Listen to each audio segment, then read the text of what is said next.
Start. गुरु विना न मिळे ज्ञान, ज्ञाना विना जगी न होई सन्मान. जीवन सागर कराया, चला वंदो गुरुराया. नमस्कार. सर्व गुरुजनांना गुरुपौर्णिमेच्या हार्दिक शुभेच्छा.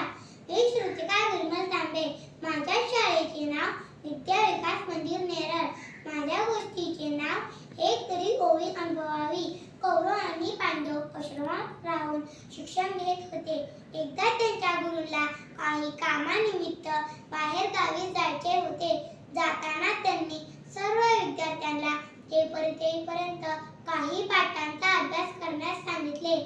15 दिवसांनी गुरु परतले आणि प्रत्येकाने काय काय अभ्यास केला याविषयी विचारणा करू लागले.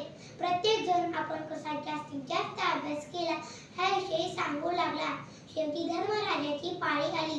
धर्मराज म्हणाला, गुरुजी, मी एकाच वाक्याचा अभ्यास केला.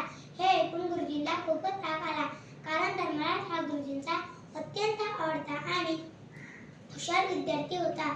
ते ओरडले आणि म्हणाले, अरे, तू सर्वांपेक्षा मोठा आहेस आणि बुद्धिमान आहेस, तरी सुद्धा तू एकाच वाक्याचा अभ्यास केला म्हणाला. तुला लाज वाटली पाहिजे. धर्मराज शांतपणे म्हणाला, गुरुजी, माझा नाईलाज आहे, परंतु एवढ्या कमी काळात मी खरंच एकच वाक्य शिकलो. गुरुजींचा पारा चढला. ते खवळले आणि म्हणाले, अरे मूर्खाले का, तू आळशीच नाही तर निर्लज्ज आहेस.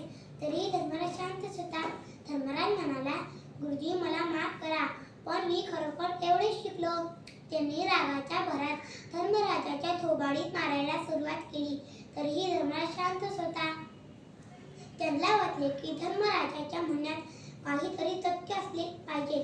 ते म्हणाले, बाळ, कोणते वाक्य शिकलास ते तरी सांग. धर्मराजाने आपली वही आणून दाखवली. तिथे लिहिले होते, कोणत्याही परिस्थितीत आपल्याला राग येऊ देऊ नये.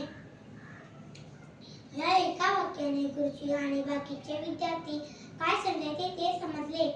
गुरुजींनी धर्मराजाला विनाकारण शिक्षा केल्यामुळे गुरुजींनी क्षमा मागितली. तात्पर्य, नुसत्या अपज्ञानापेक्षा थोडे शिकले तरी चालेल, परंतु जे शिकू ते कृतीत आणण्याचा प्रयत्न केला पाहिजे.